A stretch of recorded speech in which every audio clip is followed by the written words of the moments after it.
Function చేయడం అంటే మామూలు విషయం కాదు. బాబాయ్ అంత పెంట పెట్టుకున్నాడు వంటల దగ్గర. ఆ కుటుంబంతో వేగడం నా వల్ల కాదు నాయనో. రే వీడు కాఫీ పట్టురమ్మని పో. కిచెన్కి వచ్చిన గిఫ్ట్లు అన్ని తెరవాలి కదా. గిఫ్ట్ సంచి పట్టురండి. వచ్చినాయి చూద్దాం గిఫ్ట్లు. వెంకట్రావు ఇచ్చాడా? వెంకట్రావు పెళ్లికి మనం ఏమి ఇచ్చావురా? ఇంత పెద్ద గ్లాస్ ఇవ్వలేదు. పెద్ద గిఫ్ట్ దొబ్బి చిన్న గిఫ్ట్ ఇచ్చాడు. యదవా. ఆ పెద్ద డబ్బా తీరా, అందులో ఏదో కనిపిస్తుంది. ఊరిని అమ్మ ఇదేంద్రా ఇది? నేనేడా చూడలేదు. దివాకరమా ఆఫీస్ లో పని చేస్తాడు కదా.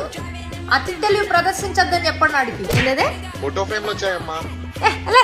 ఈ ఫోటో ఫ్రేమ్లు టెడ్డీ బేర్లు వాల్ క్లాక్ ఇచ్చే వాళ్ళని నిలువున నరికేసినా తప్పులేదు.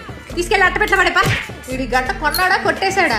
ఉల్టాగా పెట్టించాడు. నా అంతరపు వాళ్ళు మహాపాచాలు రాచుడు ఎంత లక్క పెడతా లాంటి గిఫ్ట్ ఇచ్చారు. నీ తరపు వాళ్ళు ఇచ్చిందే అమ్మా.